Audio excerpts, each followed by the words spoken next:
negative thinking is a major problem. If you're trying to be successful or happy, you have no room for negativity. Big thinking gets rid of negativity. Dreams and visions gets rid of negativity. Now, what you cannot do is bury yourself by using your success compared to other people. See, success is not how far you got, because somebody always further than you. Success ain't how far you got. Success is how far you got from where you started. Life will push, squeeze, pressure, and attempt to make you bend at the knee. Some become a victim to life. Things happen, pain, heartache, loss.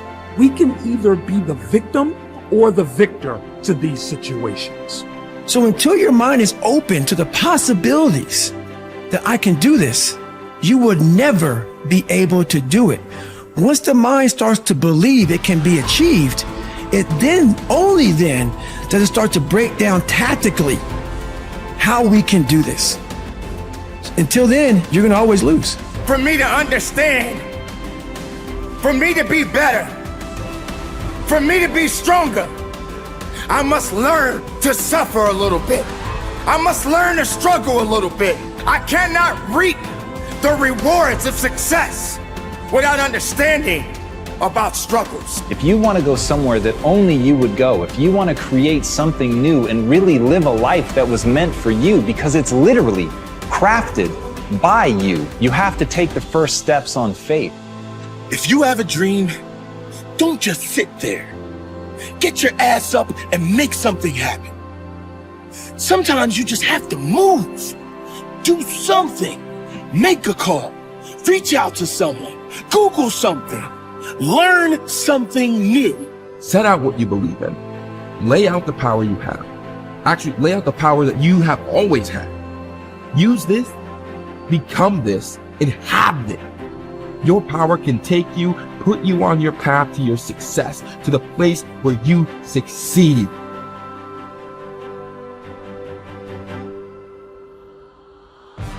You have, and you always will have this potential to improve, this potential to adapt, and this potential to change. This is what you've been working for. Go on and receive that.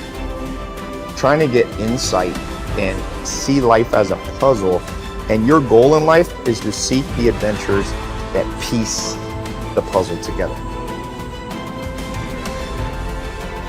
Who are you? You're the thing that transforms who you are.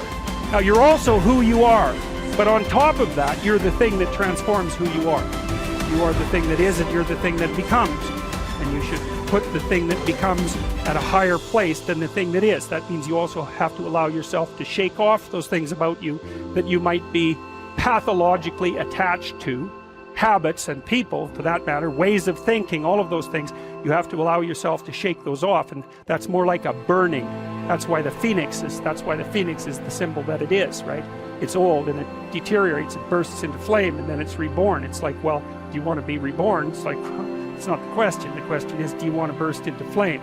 And the answer to that generally is no. But that's the wrong answer. The right answer is, you let all that nonsense burn away. And you might say, well, I don't know what I should leave behind. And the answer to that is, that's a lie. You know some of the things that you should leave behind. All you have to do is ask yourself. You'll come up with a list instantly of 100 stupid things that you're doing that you know you could stop doing. Some of them maybe you don't know you could stop doing. It's like, well, fine, leave those alone for now. But there's a bunch of things you perfectly know well that you could stop doing that would improve your life. And so do that, see what happens. That's a good idea. What's really interesting is self-value, real self-worth comes from doing hard things. We keep talking about self-love. We keep talking about loving yourself, believing in yourself. That happens naturally when you go through something difficult. Everyone who's listening right now, I guarantee has been through something difficult. Maybe they lost a friend. Maybe they've been through cancer. Maybe they lost their job and had to rebuild. Maybe they completely got destroyed during the pandemic and had to figure everything out with their health. The point is, we've all done hard things, and self-worth and self-value comes from recognizing the hardship you've been through and the growth that you made during that time. Now, if you're someone who's listening and saying, Jay, well, I'm not sure I've been through anything that challenging, well, that's your challenge. Go and figure out what it is that you want to do that's hard.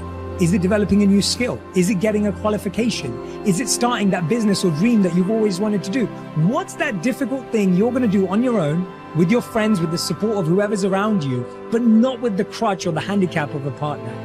What are you going to build as a skill, as a tool, as a value yourself that's going to make you say, I've done something? And that's the beginning of it. The beginning is, I've done something and I did that and I can do that. And when you do that, yes, there's going to be, you're going to validate the wrong things. You're going to give yourself praise for the wrong things. You're going to go through ego. You're going to do all of that. But there's still a belief, if I can do hard things, I can do hard things by myself. And I know what value I bring to a relationship. Persistence is self-discipline in action.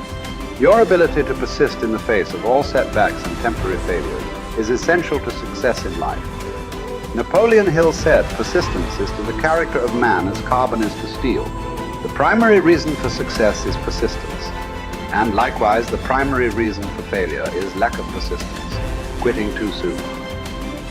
There is a direct link between self-discipline and self-esteem. Each time you discipline yourself to do what you should do when you should do it, whether you feel like it or not, your self-esteem increases.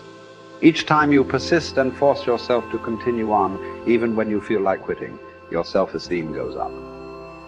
Each act of self-discipline strengthens every other act of self-discipline. Every act of persistence strengthens every other act of persistence. When you discipline yourself to persist over and over, you like and respect yourself more and more. You become stronger and more confident. Eventually, you become unstoppable. Persistence is its own reward. Every time you force yourself to persist on a task, whether it is large or small, you feel happier and better about yourself. When you go the extra mile and do more than you are paid for, or more than is expected, your self-esteem goes up. You feel more powerful and in greater control of your life. In your career, when you go the extra mile, you put yourself on the side of the angel. The primary difference between winners and losers in life is simple. Winners never quit and quitters never win. You can increase your ability to persist by talking to yourself positively. Say these words, I am unstoppable. Before you begin any major undertaking, pre-program yourself by telling yourself, I never give up. Before you can achieve anything worthwhile in life, you have to pass the persistence test. This is usually a snap quiz sprung on you unexpectedly with no warning. You suddenly face a major setback, problem, temporary failure, or even a complete disaster. When this happens, remind yourself that this is the testing time. This is when you demonstrate what you are really made of. This is when you show yourself and others the strength of your character and your true determination to succeed, your ability to respond effectively to setbacks. Your level of responsibility is the measure of your readiness to succeed. When you experience a major setback or problem, you will feel temporarily stunned. This feeling is very much like a punch in the emotional solar plexus. You will be stopped for a few seconds or a few minutes. During this period, you will often feel discouraged or experience self-pity. You will say, why me? However, it is not how far you fall that counts, but rather how high you bounce. Your aim is to bounce back as quickly as possible. Resilience in the face of unexpected reversals is vital to long-term success. Remember the warrior's creed. I will lay me down to bleed a while and then rise and fight again. Don't be surprised, shocked, or set back when things go wrong. Your best laid plans will often fall apart. Instead, expect disappointments and setbacks as a part of life. Take a deep breath, pick up the pieces, and continue onward.